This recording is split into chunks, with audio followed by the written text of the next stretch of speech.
आज की हमारी कहानी है two roosters at quarrel.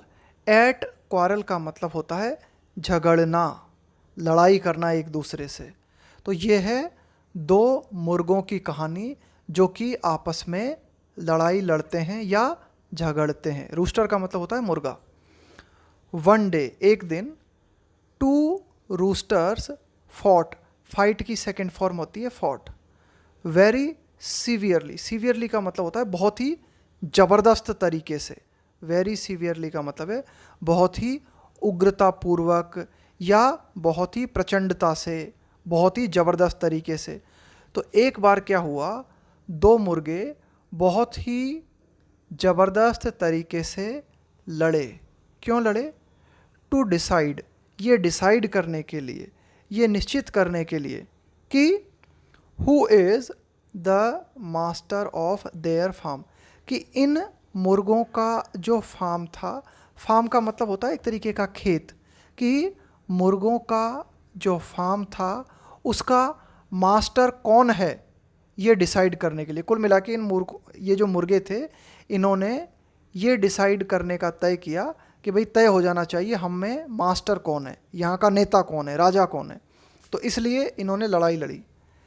As they fought, जैसा कि वे लड़े, उसी दौरान क्या हुआ, one of them became the winner. Become की सेकेंड फॉर्म होती है बिकेम, बन जाना, हो जाना। तो लड़ने के बाद क्या हुआ, उनमें से एक जो था वो विनर बन गया, विजेता बन गया।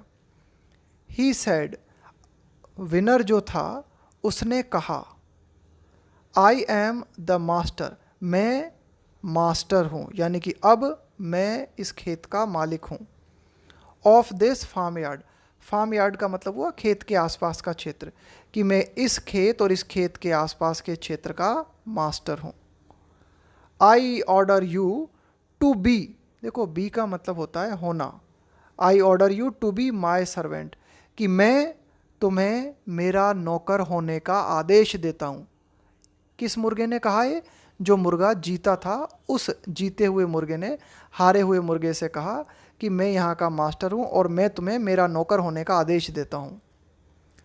द, आगे देखते हैं, the winner was very happily crowd. The winner was very happily, very happily मतलब बहुत ही ज़्यादा प्रसन्नतापूर्वक। क्रॉड, क्रो, इसका ये जो है ना यहाँ पे क्रो, ये है यहाँ पर वर्ब के रूप में आया है। ये क्रो का मतलब एक कौवा होता है, और दूसरा क्रो वर्ब के रूप में जब हम इसका इस्तेमाल करते हैं तो इसका मतलब होता है कि जो मुर्गा होता है ना, उसके द्वारा जो जोरदार लाउड क्राई, इसको आप कह सकते हो मुर्गे के द्वारा जोरदार तरीके से जो चिल्लाहट की जाती है ना, मुर्गा जो कुकड़ू बोलता है बहुत ज़ोर से, तो उस लाउड क्राई को हम बोलते हैं क्रॉक करना। तो मुर्गे ने क्या किया, very happily crowd, very happily crowd, यानी कि मुर्गा जो था वो बहुत ही प्रसन्नतापूर्वक उसने जो है चिल्लाया।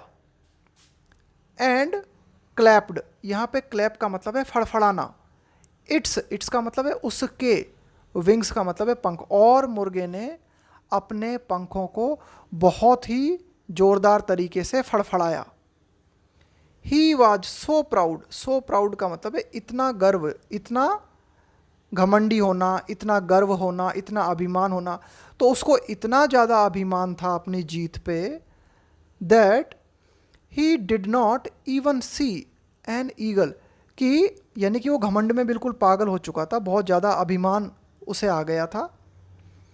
ही वॉज सो प्राउड, वो इतना ज़्यादा घमंडी था, हो गया था या घमंडी था, that he did not even, even का मतलब है यहाँ तक कि, सी एन ईगल, वो इतना ज़्यादा प्राउड था, इतना ज़्यादा घमंडी था कि उसने एक चील को भी नहीं देखा जो कि उड़ रही थी, फ्लाइंग ओवरहेड, जो कि उसके सर के ऊपर उड़ रही थी, उस चील को भी उसने नहीं देखा, यानी कि घमंड के नशे में डूब गया।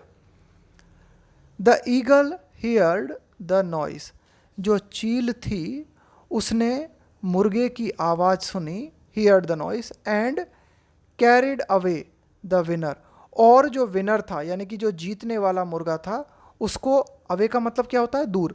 कैरी अवे का मतलब है किसी को दूर ले जाना, किसी को एक पर्टिकुलर प्लेस से उठा के दूसरी जगह ले जाना, carried away. The eagle heard the noise, कि जो चील थी उसने मुर्गे की आवाज़ सुनी और विनर को यानी कि जीतने वाले मुर्गे को उठा के ले गई। ही स्क्रीम्ड, वह चिल्लाया, बट लेकिन नोबडी, नोबडी का मतलब होता है कोई भी नहीं, नोबडी कुड हेल्प हिम, लेकिन कोई उसकी मदद नहीं कर सका। नाउ अब, द फार्म यार्ड, अब ये जो खेत और खेत के आसपास का जो क्षेत्र था, बिलोंग्ड, बिलोंग का मतलब होता है किसी का होना। जैसे आप कहो कि भाई मैं यहाँ से बिलोंग करता हूँ, इसका मतलब है मैं इस क्षेत्र से हूँ। या कोई आपके पास कोई वस्तु है, ये आपको बिलोंग करती है, तो इसका मतलब ये हुआ कि आप इसके मालिक हो। Now the farmyard belong to the defeated rooster, defeated का मतलब है हारा हुआ, रूस्टर का मतलब है मुर्गा।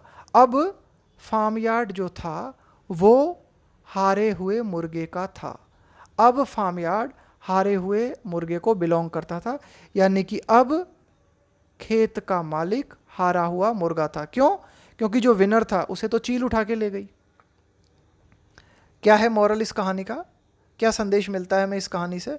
इस कहानी का मॉरल है इवन इफ, इवन इफ का मतलब होता है भले ही, इवन इफ यू विन, भले ही तुम जीत जाओ, कि भले ही तुम विनर बन जाओ, never be too proud, too proud का मतलब होता है बहुत ज़्यादा घमंडी होना, of yourself, yourself का मतलब है अपने आप, स्वयं, यानी कि आपको अपने आप के ऊपर बहुत ज़्यादा घमंड नहीं होना चाहिए, यानी कि घमंड नहीं करना चाहिए।